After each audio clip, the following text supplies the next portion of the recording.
Khắp thảo nguyên châu Phi hoang dã, cuộc chiến sinh tồn luôn diễn ra đầy khốc liệt. Ở đó, những thợ săn bộ tộc Hát Sao vẫn ngày ngày vác cung đi tìm thức ăn. Họ len lỏi dưới bóng cây bâu bắp cổ thụ để dò xét động tính của bầy thú. Giữa thiên nhiên bao la này, mọi sinh vật đều phải học cách lẩn trốn kẻ thù. Nhóm thợ săn lặng lẽ tiến sâu vào bụi rậm và cẩn thận giương cao mũi tên. Những chiến lợi phẩm thu về là minh chứng cho kỹ năng sinh tồn tuyệt vời của họ. Khi phát hiện bầy khỉ hoảng loạn bỏ chạy, cuộc rượt đuổi thực sự bắt đầu. Họ xông pha qua các bụi gai và mang vác xác con linh dương vừa bị hạ gục. Cả nhóm cùng bầy chó kéo con vật xuyên qua cánh rừng thưa đầy nắng gió. Một con chim rừng xấu số cũng trở thành món quà lót dạ cho người thợ săn. Không dừng lại ở đó, họ tiếp tục bước đi trên nền cát đỏ rực để tìm kiếm. Mọi dấu vết rơi vãi trên mặt đất đều được cả nhóm phân tích một cách tỉ mỉ. Khi thời cơ tới, mũi tên nhanh chóng vút bay lên những tán lá rậm rạp. Để có vũ khí sắc bén, họ phải tự tay đẽo gọt thân gỗ bên bếp lửa. Những chiếc lông chim buộc chặt vào đuôi giúp mũi tên bay đi không bị chệch hướng. Sau đó, đầu tăm được hơ qua lớp tro tàn nóng hổi để tăng thêm độ cứng cáp. Bước cuối cùng là phết lên mũi kim loại một lớp nhựa cây tầm độc màu đen.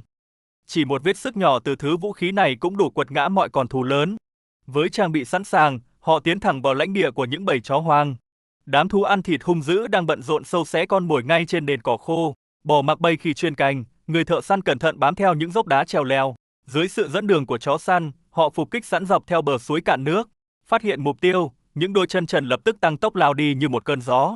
Cánh cung được kéo căng lên ngọn cây cao để triệt hạ con mồi đang lẩn trốn. Việc leo lên các mỏm đá giúp họ dễ dàng quan sát toàn bộ khu vực xung quanh.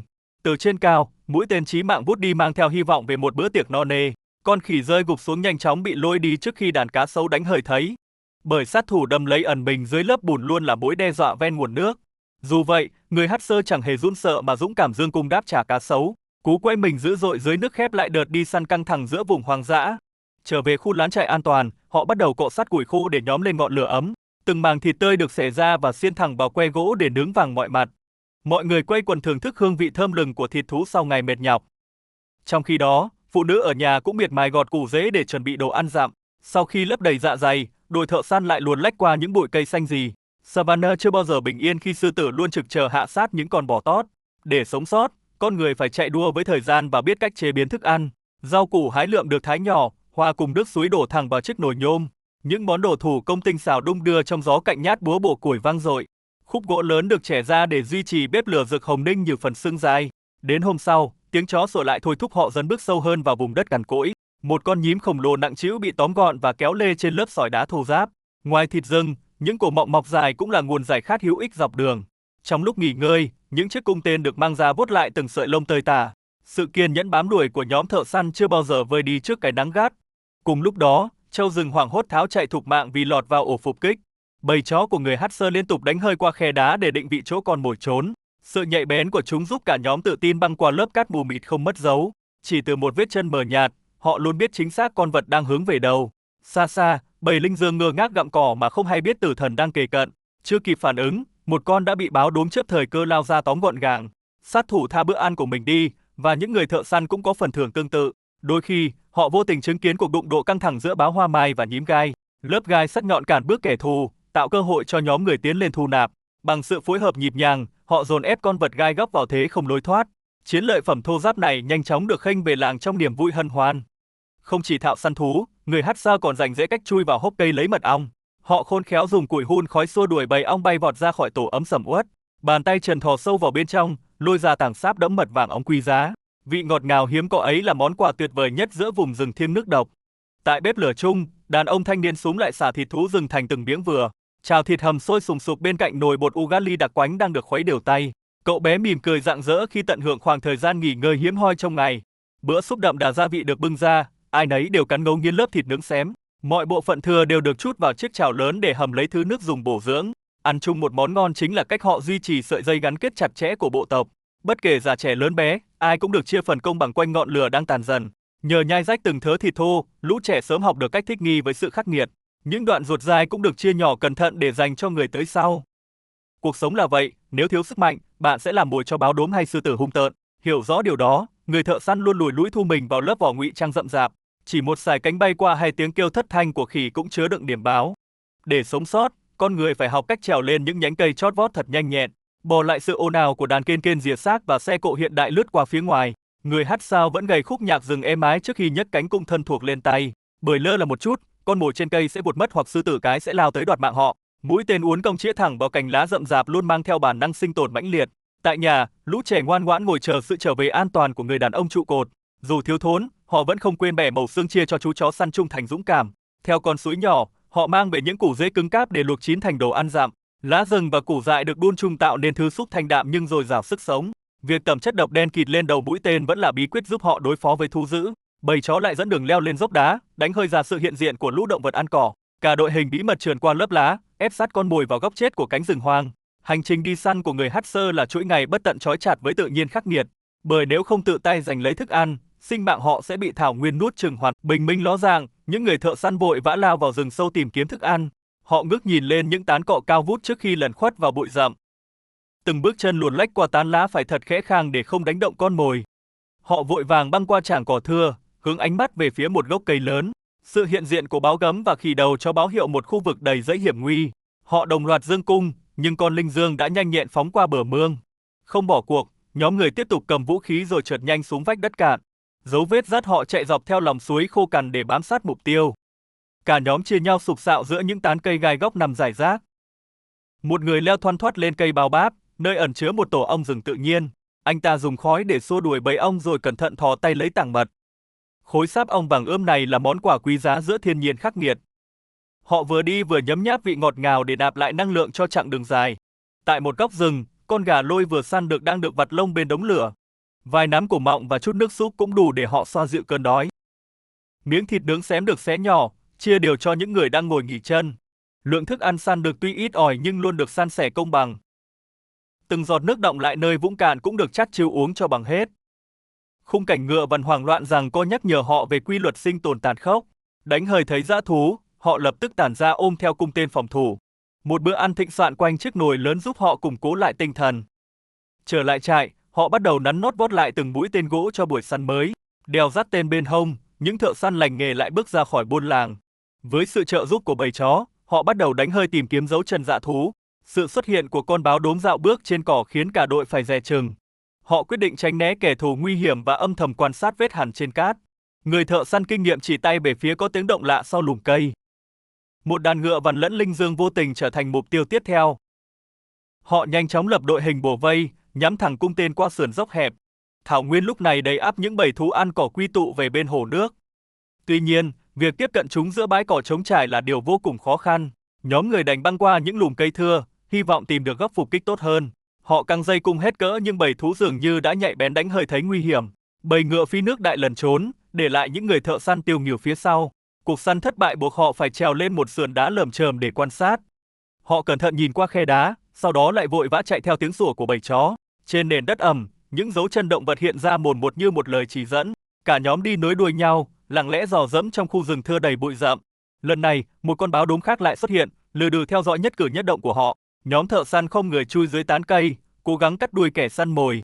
Con báo đốm ngóc đầu lên khỏi đám cỏ cao, ánh mắt sắc lạnh ghim chặt vào con người, rồi nó lững thững bước ra bãi đất trống, như một lời cảnh cáo vùng lãnh thổ. Đối mặt với dã thú, họ không còn cách nào khác ngoài việc rút cung phòng vệ. Khi thấy con báo quay lưng rời đi, họ mới thở phào nhẹ nhõm dần tản ra. Họ lén lút di chuyển qua những rặng cây gai, quyết tâm tìm được bữa tối. Hình bóng lầm lũi của họ dần lùi xa trên con đường mòn đầy sỏi đá. Đêm xuống, ngọn lửa trại lại được thổi bùng lên xua tan cái lạnh giá của hoang mạc. Mọi người háo hức xèo dần tảng thịt tươi bên chiếc nồi đang sôi sùng sục. Những khối thịt săn được ban chiều được cắt nhỏ ra để dễ dàng chế biến. Họ đổ thêm chút nước tích trữ được vào chảo để làm thành món hầm nhừ. Phụ nữ thay phiên nhào khuấy đều, chờ đợi hương vị béo ngậy tỏa ra. Tiếng nói cười rôm rả vang lên khi nồi thức ăn bốc khói nghi ngút đã chín tới. Những người đàn ông ngon lành bốc tay xé thịt, đắm chìm trong thành của nhọc nhằn. Thậm chí chút nước dùng đục ngầu còn sót lại dưới đáy chảo cũng được vét sạch. Giữa đêm đen, một con lợn đất lạch bạch đi tìm tổ kiến để ăn lót dạ. Lũ linh cầu danh mãnh liền đuổi theo chọc ghẹo ép con vật chạy tán loạn. Tuy nhiên, thợ săn đã giăng sẵn mũi tên chờ thời cơ chớp nhoáng.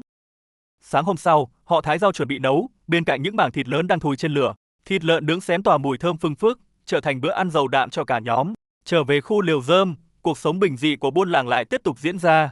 Đàn ông rảnh rỗi dùng răng tước thân cây củi để làm những mũi lao mới. Trong khi đó, ở tít xa, đàn voi bắt đầu hành trình băng qua cánh đồng cỏ rộng lớn, nhưng thợ săn không màng tới chúng, họ lại vạch lá mở đường xuyên qua khu rừng rậm rạp.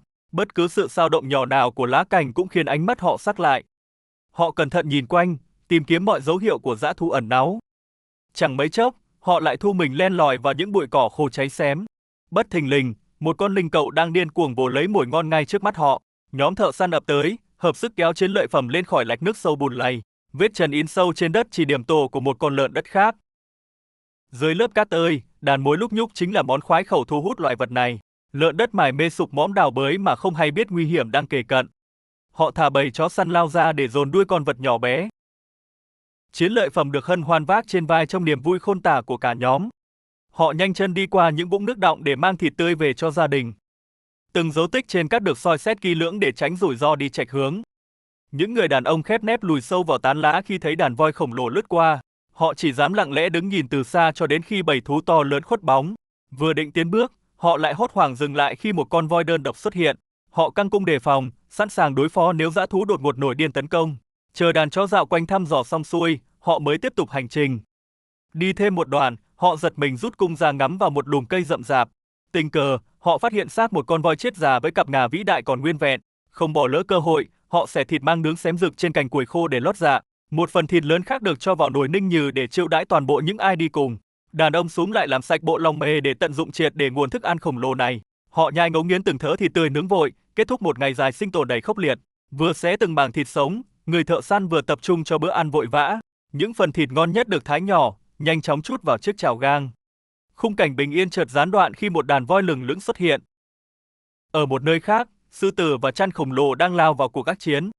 Mặc kệ hiểm nguy, nhóm thợ săn vẫn vui vẻ tận hưởng thành quả của mình. Mặt trời dần khuất sau dặng núi, báo hiệu một ngày sinh tồn sắp khép lại. Trong những túp lều cành khô, nhóm thợ săn tranh thủ nghỉ ngơi dưỡng sức. Ngay từ sáng sớm, bọn trẻ đã tụ tập để vót đẽo từng thành gỗ nhỏ. Đàn ông cũng bận rộn chuốt cung tên, bên cạnh đàn chó săn trung thành. Vũ khí đã sẵn sàng, cả đội lập tức lên đường tìm kiếm vận may mới. Dọc đường, cảnh hai con voi đực khổng lồ đối đầu khiến họ phải dè chừng. Trưởng nhóm bất ngờ phát hiện mục tiêu, liền vội vã chỉ tay về phía trước. Cả nhóm tỏa ra, cẩn thận bạch từng tán lá rậm rạp để tiến sâu hơn. Họ nhẹ nhàng hạ thấp trọng tâm, lặng lẽ giương cung chuẩn bị tung đòn. Mũi tên xé gió lao vút đi, cắm phập vào mục tiêu phía sau lùm cây. Không để mồi trốn thoát, những người thợ săn lao nhanh qua đám cỏ dại cao. Mối đe dọa to lớn chợt xuất hiện khiến cả đội phải hốt hoảng lùi lại. Một con voi khổng lồ dậm chân xuống đất, cuốn theo luồng cát bụi mịt mù. Họ đành quay lưng tháo chạy thục mạng qua những bụi cây đầy gai nhọn. Hóa ra voi mẹ đang hùng dữ dồn sức bảo vệ đứa con nhỏ của mình. Khi bầy voi đi khuất, nhóm thợ săn mới hoàn hồn dương cung tìm mồi khác. Dấu chân voi vĩ đại chính là lời nhắc nhở lạnh lẽo về luật hoang dã. Đội hình được chấn chỉnh, họ thoăn thoắt băng qua bãi trống cùng lũ chó săn. Mùi lạ từ xa khiến lũ chó sủa dồn, buộc mọi người núp lại dò xét. Quả quyết tiến sâu hơn, những người đàn ông lần theo tiếng sủa đầy phấn khích. Nguồn cơn hỗn loạn là một con chăn khổng lồ đang vắt vẻo trên cành cao. Đám khuyển binh trồm lên sủa ầm ĩ, dồn ép con vật nguy hiểm vào thế bí. Các thợ săn lập tức tiến lên vây giáp, quyết không bỏ lỡ con mồi lớn. Từ khoảng cách an toàn, một thợ săn dứt khoát buông tên xuyên qua kẽ lá. Nhận thấy chăn trúng độc, họ lập tức dùng những chiếc sao dài chọc nó ra. Nỗ lực được đền đáp khi xác con chăn mập mạp bị kéo ra khỏi bụi. Chiến lợi phẩm đặng trịch được vác trên vai để hân hoan đem về khu trại. Về đến nơi, mọi người thoăn thoắt châm lửa rực sáng để chuẩn bị nấu nướng. Phần thịt chăn tơi rói được khéo léo thái mỏng ngay trên chiếc chảo gang lớn. Thêm chút ớt cay nồng và cà chua mọng, món thịt lan tỏa hương thơm nức. Tiếng cười đùa quanh chảo xua tan đi mệt mỏi của buổi đi săn khốc liệt. Chẳng cần mâm bát, họ cầm khúc xương dính thịt cắn ngấu nghiến đầy mãn nguyện. Những xiên thịt cũng được truyền tay nhau, chia sẻ trọn vẹn hương vị hoang dã. Phụ nữ và lũ trẻ trong làng cũng quây quần thưởng thức bữa ăn quý giá. Toàn cảnh khu trại nhỏ bé lọt thỏm giữa thảo nguyên bao la tĩnh lặng. Xa xa, một con báo săn thoăn thoắt xé gió lao trên đồng cỏ hoang vắng. Hồi sức xong, họ cùng bầy chó lại rầm rập chạy đua tìm kiếm con mồi. Giữa đường đi, họ tạm dừng dưới gốc cây để vuốt lại những mũi tên cùn. Ở nhà, những người phụ nữ đội xô nước nặng trĩu chăm lo việc hậu cần. Thấy nguồn nước hiếm, nhóm thợ săn vội vã dưới lên đầu xua cơn nóng gắt. Họ không ngần ngại nằm rạp xuống, kề miệng uống từng ngụm chung với bầy chó. Giải khát xong, họ lầm lũi vạch từng bụi cây khô cằn tiến vào rừng sâu. Lần này, họ bứt tốc băng qua đồng cỏ, quyết truy đuổi con mồi phía trước. Dây cung bị lỏng, anh đành dùng răng tước lớp vỏ cây dai để bền lại. Vỏ cây bện chặt vào nhau sẽ tạo thành một sợi dây cung siêu bền bỉ. Vũ khí sẵn sàng, nhóm thợ săn liền giương cung nhắm thẳng lên vách đất cao. Một thanh niên khéo léo cố định chiếc lông chim rực rỡ vào phần đuôi mũi tên. Ngắm mũi tên mới, mọi người lại vui vẻ trêu đùa để xua tan bầu không khí. Mọi công đoạn đều rất tỉ mỉ, răm gỗ thừa được đẽo gọt thật cẩn thận. Lực lượng đông đảo cùng bầy chó thiện chiến lại rầm rập tiến sâu vào khu rừng. Hoàng hôn buông xuống nhưng bước chân đi săn của họ vẫn rầm rập tiến tới. Vừa ngồi nghỉ, họ lại tranh thủ vót nhọn thêm những thân tên gỗ xỉn màu. Ở kẽ đá, bầy chó săn đã đánh hơi được mùi con mồi đang lẩn khuất. Ẩn trong lùm cây rậm, đôi mắt báo đốm lạnh lẽo đang quan sát kẻ xâm phạm. Nhận ra nhóm thợ săn quá đông đảo, chúng đành im lặng chờ thời cơ chuẩn đi. Từ mỏm đá cao, anh thợ săn tinh mắt phát hiện bóng dáng con mồi bên dưới. Nhận tin báo, cả đội lập tức bứt tốc băng qua sườn đồi lởm chởm sỏi đá. Cái lạnh ập đến, họ dùng sức cọ sát thanh gỗ thật mạnh để lấy lửa. Khi bùi nhùi bén đỏ, anh nhẹ nhàng thổi để ngọn lửa chính thức bùng lên. May mắn thay, họ tinh mắt tìm ra tổ ong mật ẩn trong thân cây cổ thụ. Cầm đuốc sáng, chàng trai bám những nêm gỗ trèo thẳng lên hun khói tổ ong. Bỏ qua bầy ong dữ, đôi tay trần cẩn thận moi ra tảng sáp đẫm mật vàng. Mật đã nằm trong tay, anh trèo xuống bỏ lại cành cây vươn cao tĩnh lặng. Dưới đất, chiến lợi phẩm được tập hợp bên ngọn lửa vừa nhen từ lá khô. Vị ngọt lịm của sáp ong xoa dịu mệt nhọc, mang lại niềm vui sướng tột độ. Tận hưởng xong, cả nhóm lại phải trèo qua kẽ đá nhấp nhô đầy hiểm trở. Ở trại, những người phụ nữ vẫn đang mải miết lọc từng tảng mỡ vàng ươm. Lũ trẻ háo hức quây quần chờ mẹ chia cho từng miếng thịt ngon béo ngậy. Kế bên, nhóm đàn ông tạm làm xẹp dạ dày bằng khúc thịt nướng cháy xém. Bữa chính hôm nay là nồi xương thịt hầm sụi bọt tỏa hương thơm phức. Cùng khối bột ăn kèm đang được một thanh niên dốc sức nhào trộn liên tục. Mấy miếng xương dính mỡ được đem nướng trên than hồng kêu xèo xèo giỏ mỡ. Trên thảo nguyên, bầy sư tử cái đang xúm lại cắn xé xác một con mồi. Một con sói hoang lảng vàng gần đó đành lùi đi trúc dã thú hùng mạnh. Không màng sợ hãi, người thợ săn vẫn vững vàng giương cung giữa lùm cây xanh. Tiếng lợn hoang chạy toán loạn báo hiệu mũi cung kia đã hoàn toàn trượt đích. Mặc kệ kết quả, dân làng vẫn nhảy múa rộn rã ăn mừng bình an. Ngoài xa, vòng xoáy rượt đuổi giữa sư tử và linh dương vẫn không ngừng quay. Dưới túp lều lụp xụp, họ lặng lẽ sửa soạn cho hành trình đi săn ngày mai. Từng nhát dao vót cung vẫn đều đặn vang lên bên bếp lửa hồng rực rỡ. Ngọn lửa bùng lên dữ dội, thắp sáng ý chí sinh tồn mãnh liệt của họ. Sáng sớm hôm sau, những người thợ săn cẩn thận kiểm tra lại vũ khí. Từng thanh gỗ được tỉ mỉ chuốt nhọn để sẵn sàng cho chuyến đi săn. Trang bị đầy đủ, cả nhóm dứt khoát tiến thẳng vào khu rừng thưa rậm rạp. Dấu vết trên nền đất ẩm nhanh chóng thu hút sự chú ý của họ. Lần theo manh mối, họ cẩn trọng di chuyển qua những thân cây khô cằn. Nào ngờ, phía trước là cảnh bầy chó rừng đang hối hả sâu xé con mồi.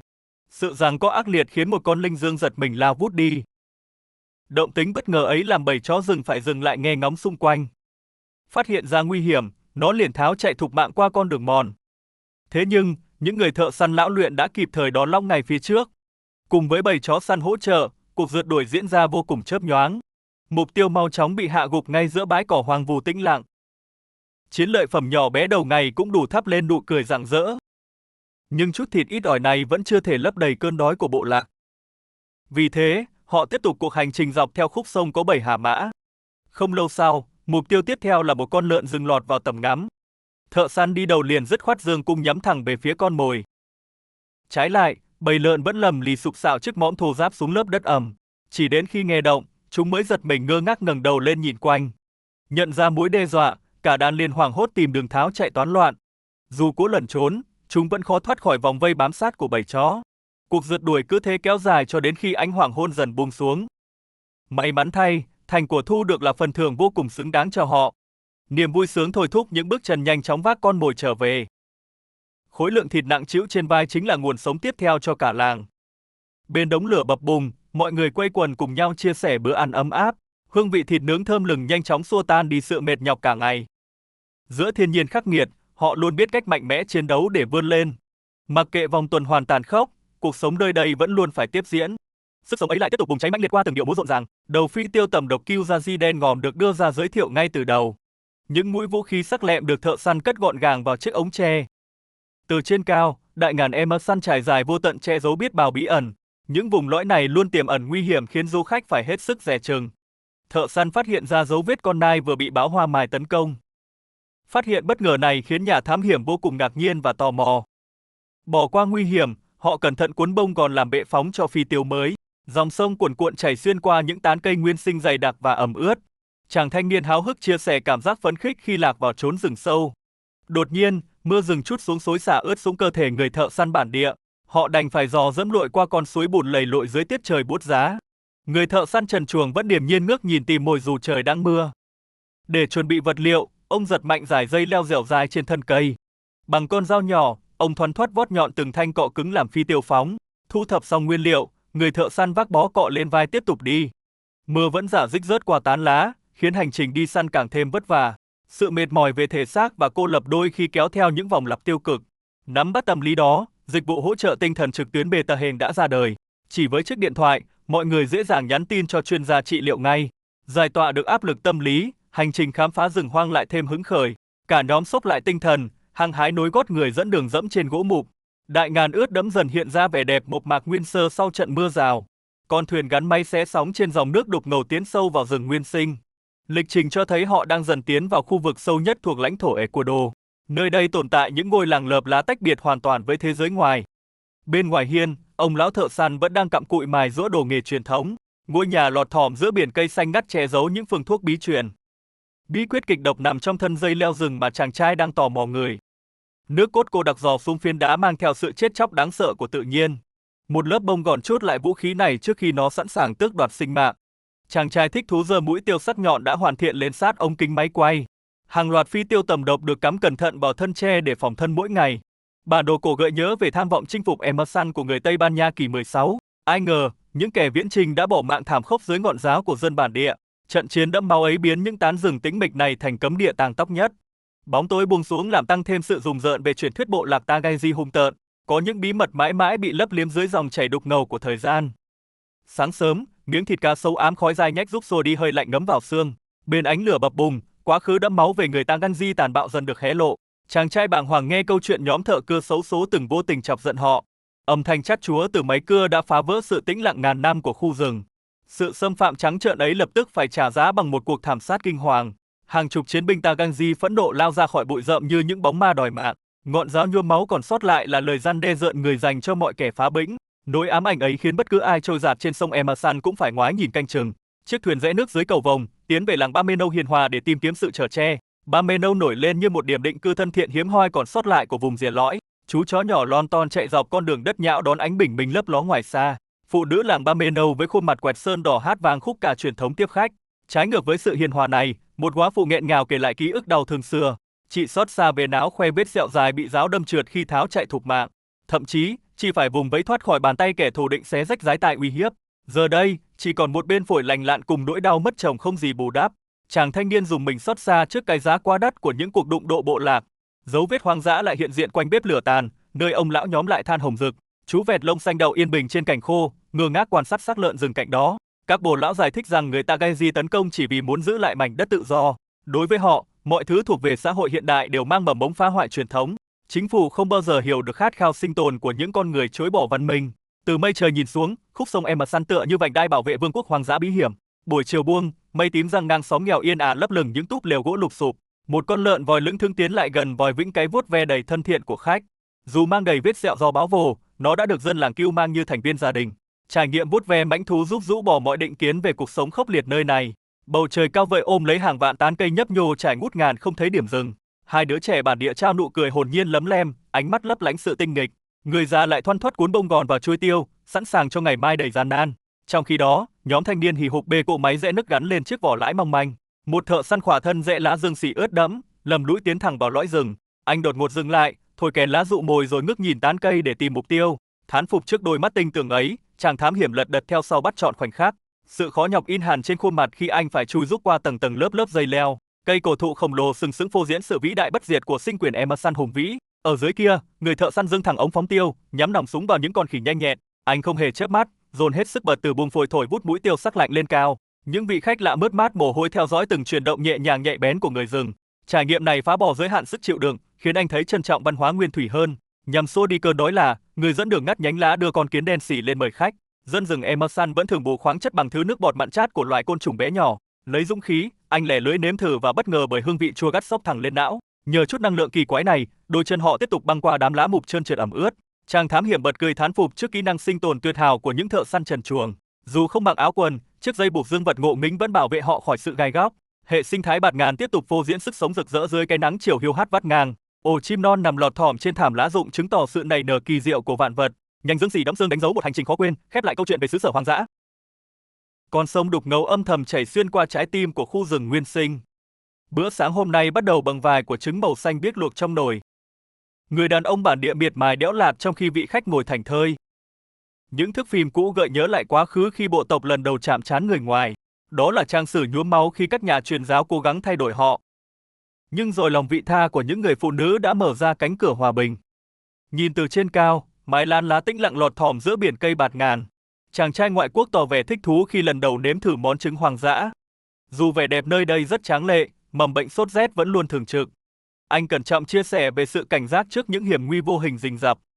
Khoa học từng cố phác thảo lại lộ trình di cư của tổ tiên họ trên bản đồ. Thế nhưng nguồn gen của họ vẫn là ẩn số chìm trong bóng tối đại ngàn.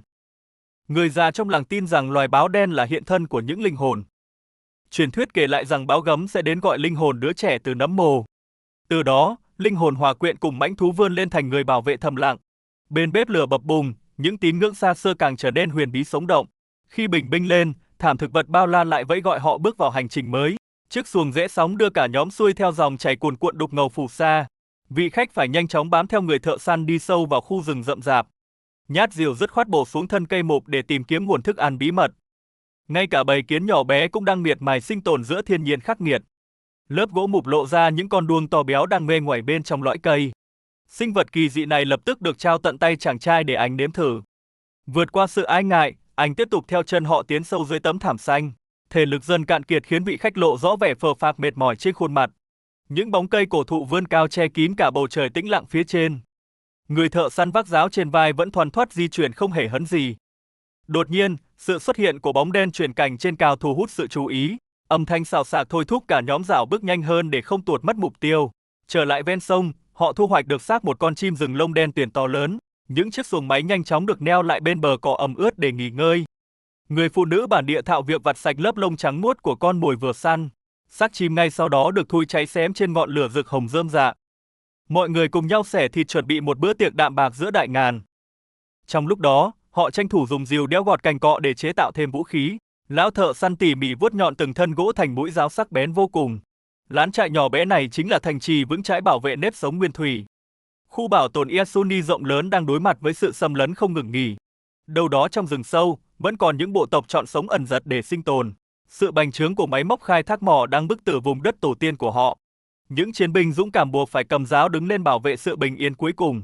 Trở lại với hiện tại, cả nhóm đang say sưa húp từng ngụm súp nóng hổi. Con sâu gỗ ban sáng cuối cùng cũng được vị khách nếm thử đầy cẩn trọng.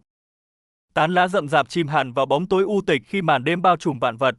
Cụ già điềm nhiên chuốt lại mũi phi tiêu trong tư thế đung đưa nhàn nhã trên võng. Chàng trai bộc bạch cảm giác phấn khích tột độ khi được chung sống cùng bộ tộc kiên cường. Cằn lán u tối vẫn luôn duy trì nếp sinh hoạt tĩnh lặng mặc kệ dòng chảy thời gian. Cầm chắc ống tiêu dài, người thợ săn lão luyện rà soát mục tiêu chuẩn bị xuất kích. Bắt đầu ngày mới, dòng sông bao la lại chứng kiến hành trình dấn thân vào vùng cấm. Vị khách chật vật luồn cúi bám theo bước chân nhanh nhẹn của người dẫn đường đi trước. Sự mệt mỏi tột độ khiến anh liên tục nhăn mặt thở dốc trong không khí ngột ngạt. Phía trước, ống tiêu sắc bén đã được chĩa thẳng lên tán lá nhắm vào con mồi.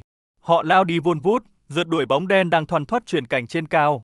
Việc duy trì nhịp độ di chuyển vắt kiệt chút sinh lực cuối cùng của chàng trai. Anh chật vật lội qua lớp bùn đất ngập ngụa bám chặt lấy đôi chân trần rệu rã. Hơi thở đứt quãng bật ra đầy tuyệt vọng khi cố gắng bắt kịp tốp thợ săn. Những cành cây vướng víu liên tục cản bước khiến anh chảy sức khắp cả người. Cú trượt ngã nhào vào bụi rậm đẩy sức chịu đựng của anh đến bờ vực giới hạn. Từ trên cao nhìn xuống, bóng dáng con người của thực quá bé nhỏ giữa đại ngàn. Vượt qua mệt mỏi, anh căng mắt chiêm ngưỡng kỹ năng bắn tiêu tuyệt đỉnh của họ. Chàng thanh niên ngồi sụp xuống nền đất ẩm ướt để lấy lại nhịp tim dồn dập. Một hơi nén uy lực phóng mũi tiêu bay xé gió lao vút lên ngọn cây cao vút. Ánh mắt ba người đàn ông không chớp bám chặt theo quỹ đạo rơi của mũi độc. Xuyên qua lớp lá rậm rạp, bóng dáng con khỉ xấu số đang bám trụ đầy yếu ớt. Nọc độc tàn nhẫn phát huy tác dụng khiến con vật to lớn dần dần liệm đi. Anh tự hào giang tay giơ cao chiến lợi phẩm vừa bị khuất phục bởi kỹ năng sinh tồn. Mọi người nhanh chóng vây lại dùng dây lạt siết chặt xác khỉ để mang về lán. Cảnh hoàng hôn rực đỏ buông lời báo hiệu chuyến đi săn đầy mồ hôi đã kết thúc. Họ thong thả trở về túp lều trong bầu không khí tĩnh lặng của buổi trạng vạng.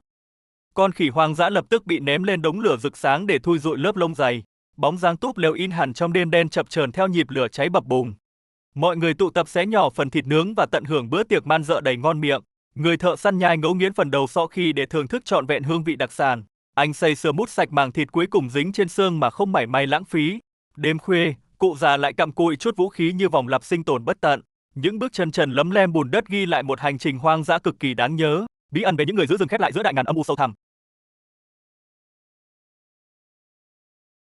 Từ những cuộc chạm trán thú vị dưới đáy biển đến những đêm dài tĩnh lặng. Trở lại với thực tại, trước mắt anh là một bãi biển hoang sơ tuyệt đẹp. Anh dạo bước dọc theo bờ cát để khảo sát một vòng quanh hòn đảo. Cầm theo súng phóng lao, anh từ từ tiến vào khu vực rặng cây rậm rạp. Tại đây, anh phát hiện một góc râm mát nhưng lại vương vãi khá nhiều rác. Rác thải nhựa bị sóng đánh dạt vào bờ làm mất đi vẻ đẹp tự nhiên. Tuy nhiên bù lại, vùng nước phía trước lán trại lại cực kỳ trong xanh mát mát. Anh quyết định dừng chân và bắt tay dọn dẹp sạch sẽ khu vực đóng trại.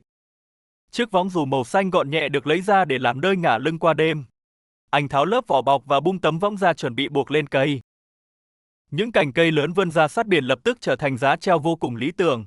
Sợi đai dù được cuốn nhiều vòng thật chặt để đảm bảo không bị tuột.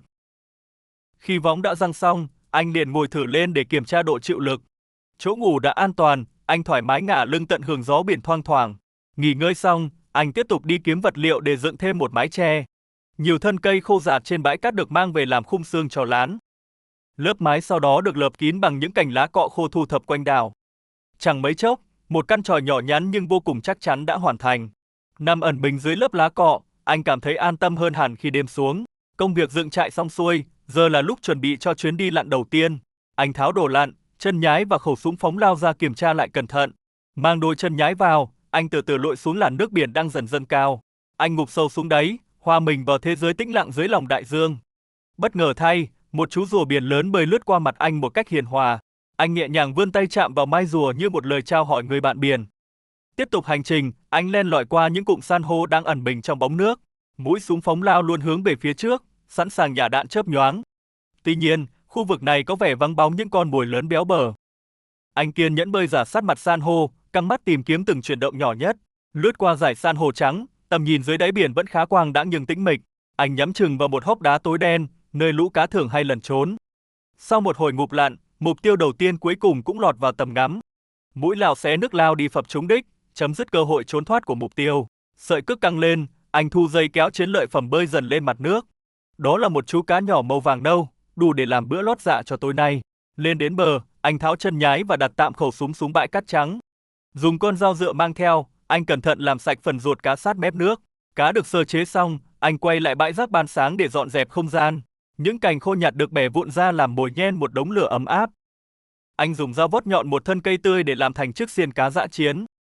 Chẳng mấy chốc, ngọn lửa nhỏ bùng lên xua tan đi cái lạnh của sương đêm. Còn cá được cắm sát mép đống than hồng, mỡ chảy xèo xèo tỏa mùi thơm phức. Trời sập tối, anh treo một bóng đèn sạc nhỏ lên cành cây để thắp sáng quanh trại.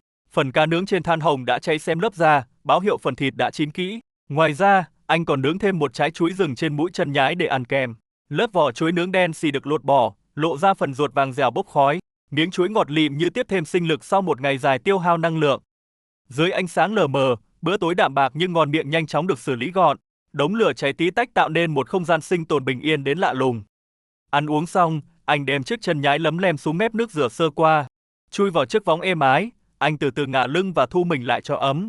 Tư thế nằm được điều chỉnh lại để cơ thể được thư giãn thoải mái nhất. Cơn buồn ngủ nhanh chóng ập đến, anh chìm sâu vào giấc mộng giữa tiếng sóng vỗ.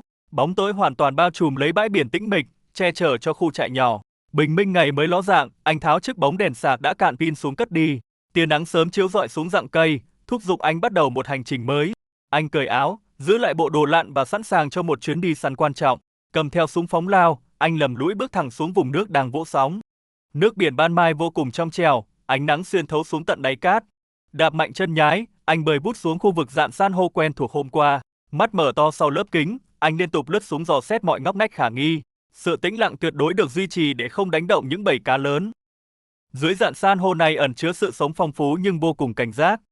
Anh bơi chậm chậm qua cụm san hô cứng đang đung đưa theo dòng hải lưu. Vài con cá vặt tò mò bơi theo đuôi nhưng anh kiên quyết phớt lờ chúng. Lượn qua một khóm san hô xám khổng lồ, linh cảm mách bảo có thứ gì đó đang nấp. Bỏ qua bầy cá nhỏ rẽ lối trước mặt, anh lặn sát hơn vào khe đá bên dưới. Bất thình lình, mũi lao phóng xuống đáy làm tung lên một đám mây cát đục ngầu. Lực giật từ sợi dây cước vô cùng mạnh mẽ, chứng tỏ một con mồi không hề nhỏ. Anh phải vận hết sức bình sinh đạp nước trồi lên bề mặt hít một hơi thật sâu. Sợi dây liên tục giằng co nhưng anh kiên quyết nắm chặt, ra sức bơi kéo về bờ. Vừa tiến vào vùng nước nông, anh vừa thu ngắn dây cước để khống chế con thú. Dưới lớp sóng xô, thân hình khổng lồ của một con lươn biển lốm đốm lộ diện. Dù bị dính lao, con quái vật này vẫn hung hãn giãy giụa tợn trên bãi rác khô. Anh dồn toàn lực kéo lê thân hình trơn tuột của nó lên hẳn bãi cát vắng.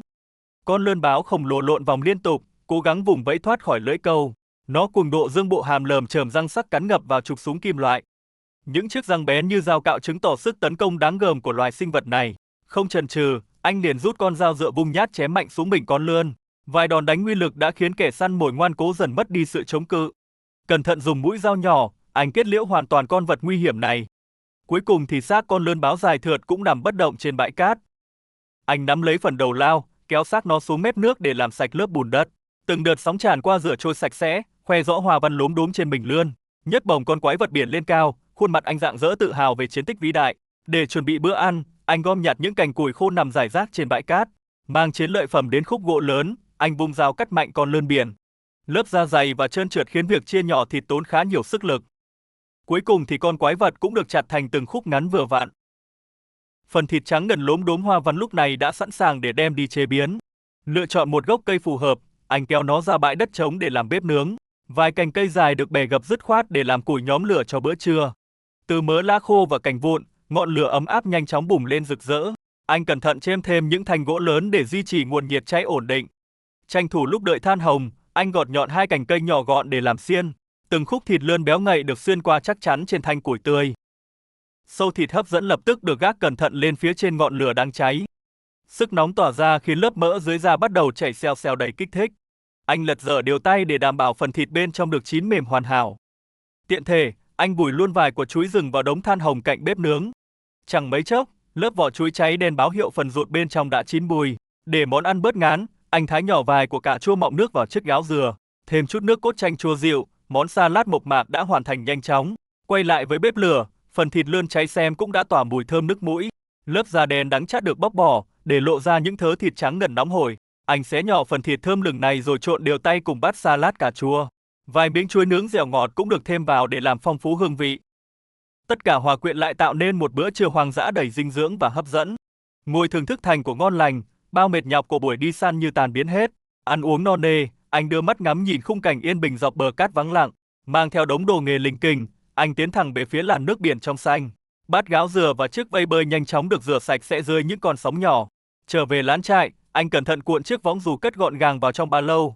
Vài bộ quần áo vắt vẻo trên cành cây cũng được thu dọn sạch sẽ trước khi rời đi. Vác theo khẩu súng phóng lao quen thuộc, người thợ săn tiếp tục hành trình sinh tồn của mình.